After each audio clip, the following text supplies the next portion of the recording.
If you have never crocheted anything ever in your life, you can still follow this tutorial for this crochet piano scarf. I'm going to explain everything from scratch, super slow and in-depth. You can replay the steps as many times as you like. You only need to know one stitch, which is the single crochet stitch. Let's get started. For materials, you will be needing black and white yarn, of course. Here I am using DK weight in 100% acrylic. Get yourself a hook that matches the yarn. In my case, it's going to be 6mm. You'll be needing scissors to cut the yarn, and a large needle for weaving in the ends. These are the materials you'll be needing for sure. The next two are optional. I like to get a smaller hook. This one's 4mm, and I use this for helping me weave in the tails as I work, which obviously you don't have to do. You can weave in everything at the end. And very, very optionally are stitch markers. I'll show you at the start where to use them, but it is very straightforward in this project. Once you have everything, let's get started. Start with your white yarn, and we are going to make a slip knot. Hold the yarn with the tail facing down towards you, between your left thumb and index finger. Take the other side and cross it over your index and middle finger towards the right. Now loop it under these two fingers and back up.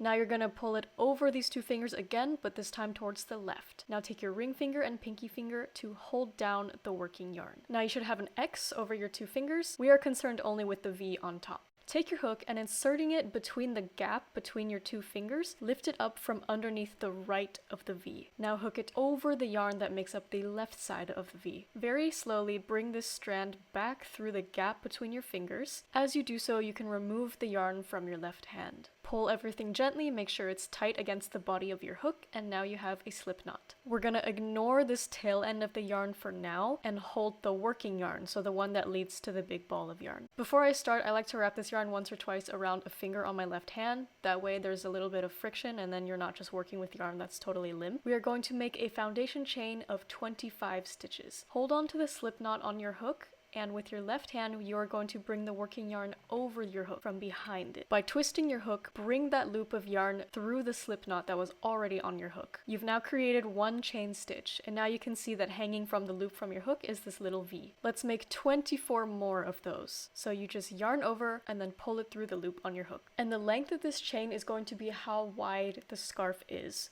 So if you make 25 and you think you want your scarf to be wider or thinner, go ahead and make either more or fewer chain stitches respectively. I've just done 25 chain stitches, and now you should have this series of V's that look like they're stacked on top of each other vertically. Each V is one stitch. I find this useful to know when I'm counting back to make sure that I have the number that I need. We're going to turn around and work backwards down this chain that we just made. In order to do that, we need a little bit of space so that we can turn around. That's why we're just going to chain one more. And this isn't part of the foundation chain, but this is actually to set up for the next row. From here on out, all we really need to do are single crochets. We're going to insert our hook into the second V from the chain. When we turn our chain horizontal, that's going to be the loop at the very top, so the yarn that makes up the left line of the V. Once your hook is inserted, we're going to yarn over just like we did with the chain stitches. The only difference is that the hook is through a loop. So bring that working yarn over the hook as you did before. Now bring that yarn through the loop that you just inserted your hook into. And now you have two loops on your hook. Now we're going to yarn over again. And this yarn over we're going to bring through the two loops on your hook. You should be left with one loop on your hook, and now you have made one single crochet. If you are new to crochet, it's helpful to mark this single crochet that you just made. This will be the V that's now behind the loop on your hook, and I just looped my stitch marker through both sides of the V. We are going to continue down this chain making single crochets, working into the left loop of every single V for a total of 25 single crochets. I'm going to do a few with you in regular speed. Feel free to replay anything or slow it down. Again, to make a single crochet, you insert into that top loop, yarn over and pull through one, yarn over and pull through two, and you should end with only one loop on your hook.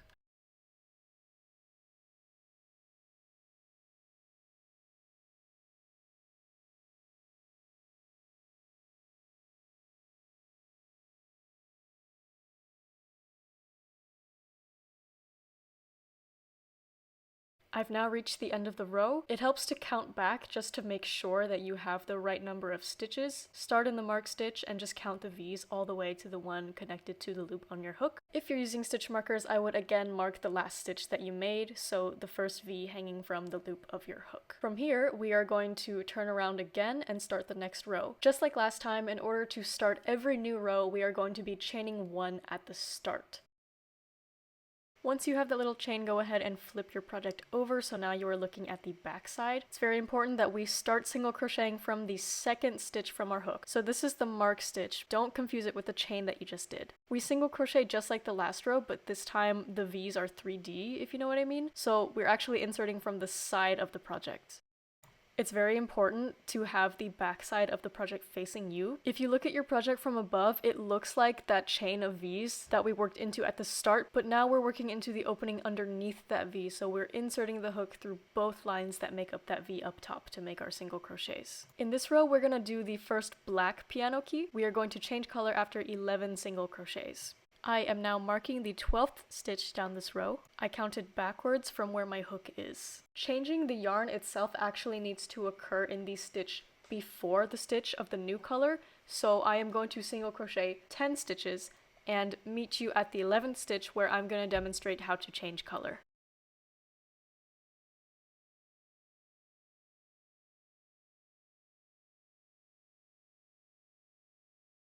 I've now done 10 stitches and I'm at the 11th stitch, and we are going to change color here so that it has changed to black for the 12th stitch. We start the stitch as usual. Insert, yarn over, pull through, and now is where we change to black. So, leave the white working yarn, grab the new black yarn, fold it, leaving a tail that's just a bit longer than your tapestry needle as a general guide. We need this spare length at the start so that it can be woven in securely. Taking the point where it's folded, we are going to use this as a loop to yarn over. And now with this new yarn, we are going to pull through the last 2 loops of our single crochet. This can be pretty tricky because nothing's secure, like the black yarn isn't installed yet and the white stitch isn't finished yet. Just take your time, it's okay if it's wonky at this stage because we will fix it later. Once you pull the black through the 2 white loops, you've already finished changing colors, and now we don't need this white tail anymore. Leave a length a little bit longer than your tapestry needle and go ahead and cut the white yarn.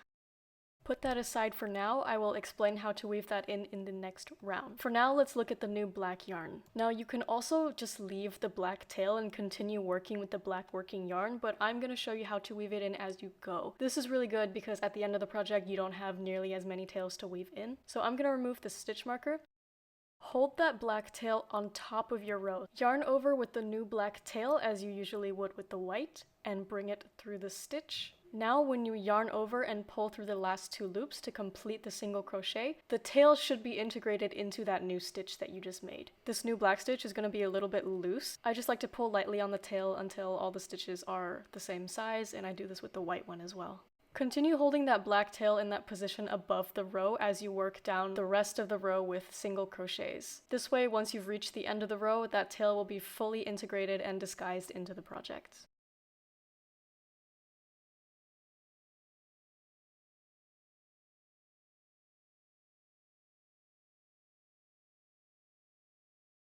The final stitch that you make for this row should be the marked stitch, and the reason why you mark it is sometimes you'll reach the stitch right before that and it'll look like the row is already complete. So again, if you're new to crochet, it's nice to have it marked just so you can be really sure. This last stitch is also a bit tighter than all the other stitches, so it's going to be a little bit cramped here when you're working with that last stitch and also the end of the tail. Just take it slow here. So now the starting yarn tail is secure. We have a little bit peeking out here, so what I'm going to do is tug gently, take my scissors and cut it right where it is against the project. And then I'm just going to stretch out my project a little bit so that it's fully hidden. We are going to turn and start the next round, so just like you did with the white yarn, go ahead and chain 1 and flip. I'm not going to use any more stitch markers from here on out, but obviously feel free to mark the first and last stitch of every round. You want to be especially careful with the black yarn because it's harder to see where you're working into. We are going to finish off the second half of this black key by making 13 black stitches. So that means on the 13th stitch, which is the second last black one, we are going to do that yarn over maneuver and change back to white. So single crochet 12 stitches normally, and I'll meet you at the 13th. So now that we're at the 13th stitch, we are going to change to white. Insert, yarn over, and pull through as per usual. I've already had this tail pre-cut, but go ahead and cut it if you haven't already at this point. Now take the white yarn again, make that loop leaving space that's just longer than a tapestry needle, and pull through the last 2 black stitches. Leave the black tail hanging. Now we are going to disguise that white yarn tail just like we did with the black in the previous row. So, hold it on top of the project. Insert into the last black stitch, yarn over and pull through, yarn over and pull through 2. Tug on everything lightly, make sure all the stitches are the same size. So now we are at the tail that we cut off at the previous row, so we're going to disguise this as well now. And this is where that smaller crochet hook comes in. Tilt your project so you're looking at those stack of V's that are on top. You want to insert your hook into this top V of the next stitch. Now wiggle your hook through and exit out of the same opening that this tail here is hanging out of. We're going to take this tail and actually yarn it over the small hook and just very slowly and gently pull it through so that it is now hanging out of the top of the next stitch. So now we have 2 tails and we are going to hold them together on top of the row so that when we crochet down the row, they are going to be hidden together. It's a bit of a handful, but it saves you a lot of time later.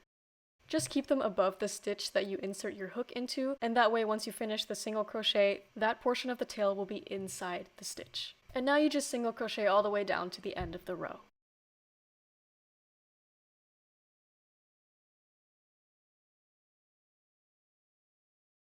At the end of this row, we've got 2 yarn tails hanging out instead of 1. We're going to do the exact same thing, tug on them a little bit and cut them off right against the project. And then just tug on the whole project a little bit to let those tails disappear.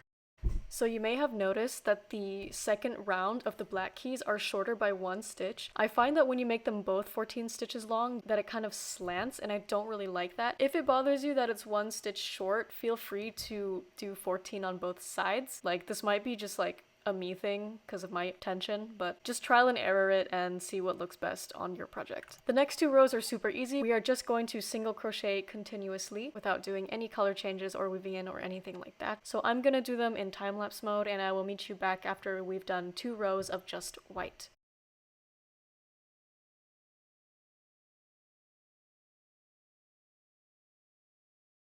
In this next row, we are going to start our second black key. Just one last time, I'm going to mark the 12th stitch so I know where to do the color change. Here I'm actually counting backwards from the left to mark the 14th stitch down. Single crochet down the row until you reach the stitch just before the marked one.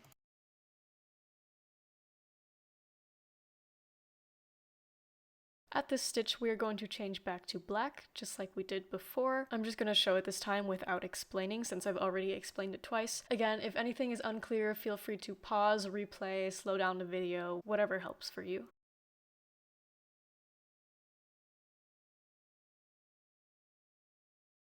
Once you've made the first full stitch using your black yarn, go ahead and tug on the tails to make sure that those last 2 stitches are the same size as all the others. And again, with this new black tail, don't forget to hold that above your stitches as you work so that it integrates.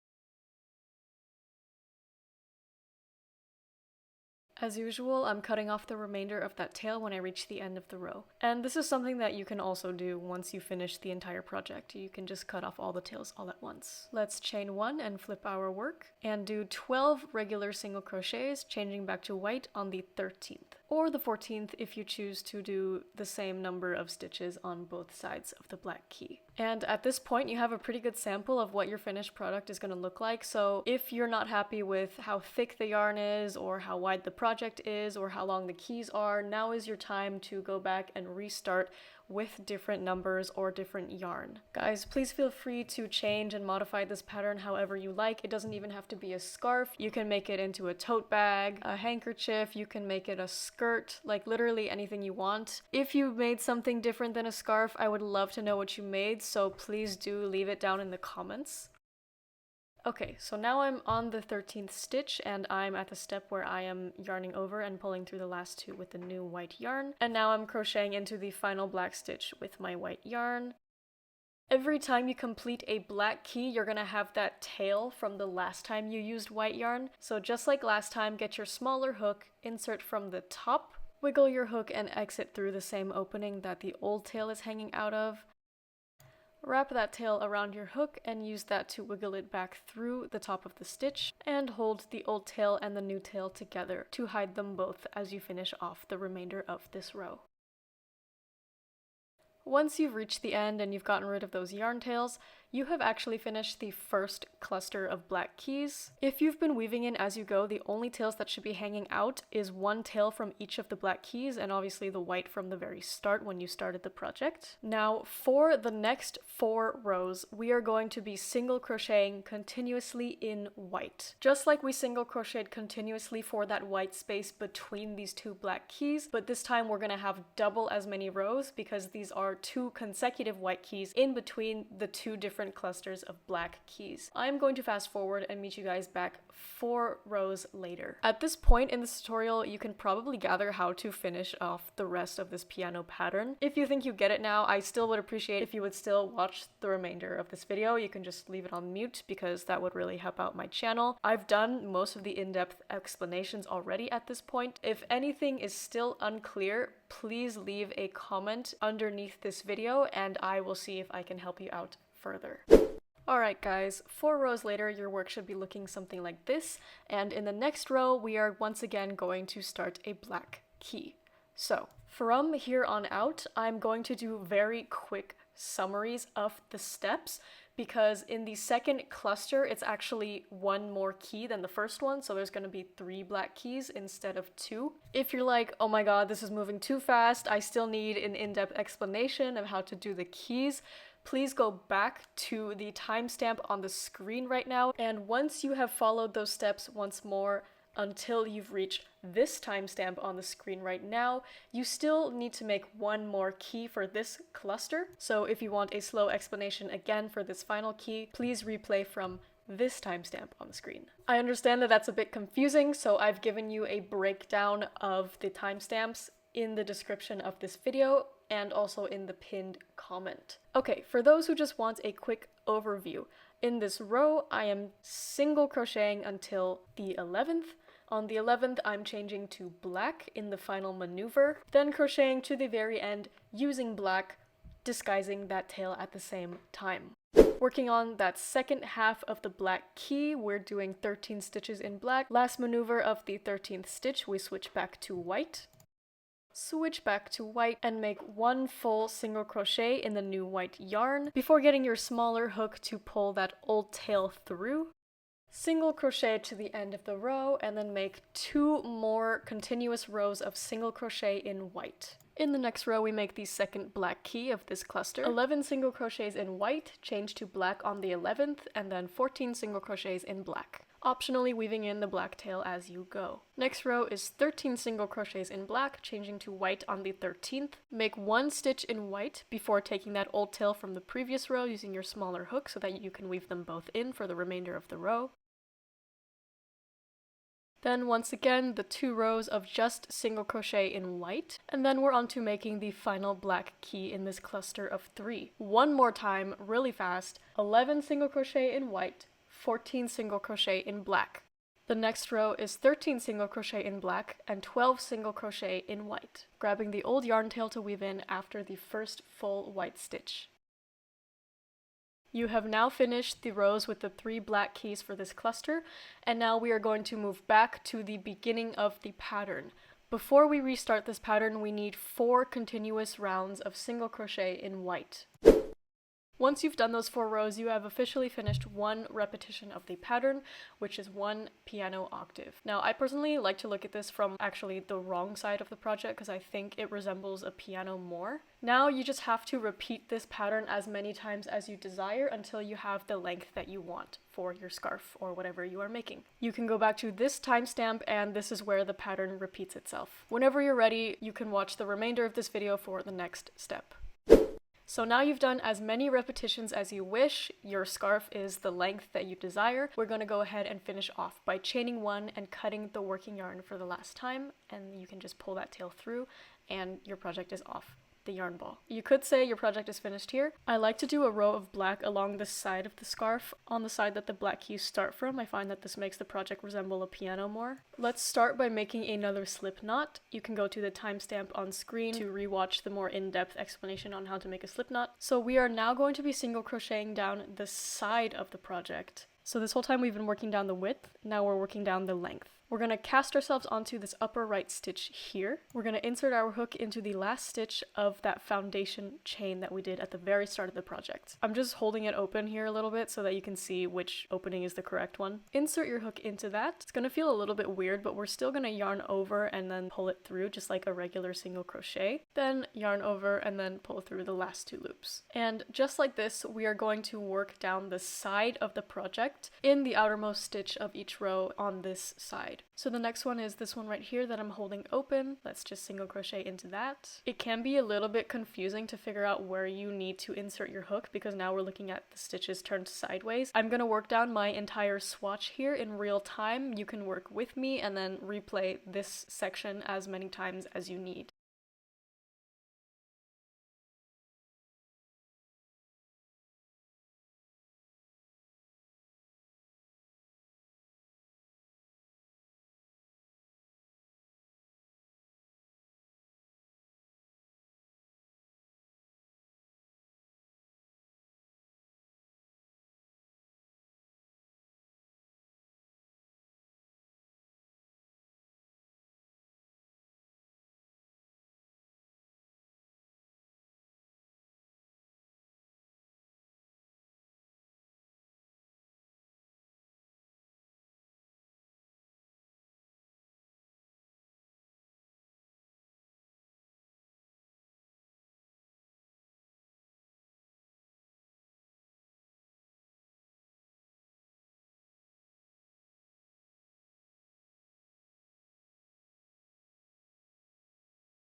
I'm just doing my final stitch here. Once you're at the very end of your project, go ahead and finish off just like you did with the white by chaining 1 and cutting the yarn and then pulling that all the way through.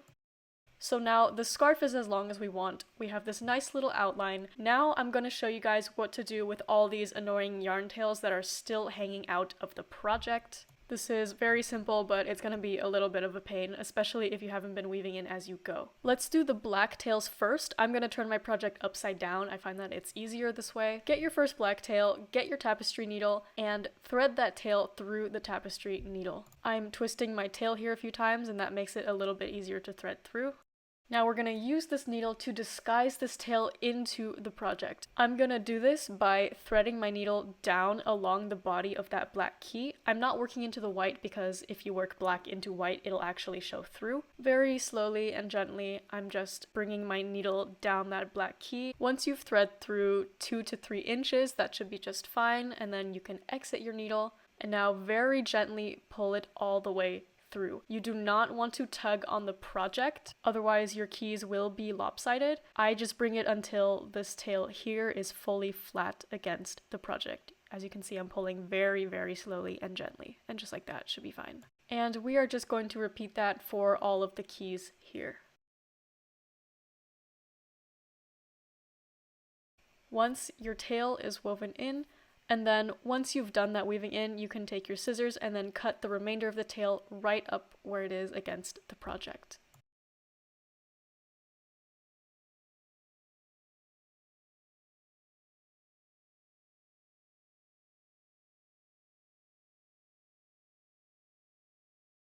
Almost done, guys. We just have a few more tails left. There's the white ones on either side. These ones I just weave down the row that it's on, following those single crochets. For these ones, I like to cinch in my project as I weave, and that lets me disguise a longer length of the tail. Then again here on the other side. And then finally the two black ones on either end of the outline, and this one I just weave along the outline itself. Once all the tails are woven in and you've cut everything, you are actually finished with the project. Now I suggest you add some moisture to your work and then lay it flat, maybe weigh it down with something heavy or pin it down, that way it doesn't curl at the ends. You can see mine's kind of curling because I haven't blocked it yet. That's totally normal. If anything's unclear, please leave a question down below. Thank you so much for watching this tutorial. I hope it was useful and clear, and I'll see you guys next time. Bye!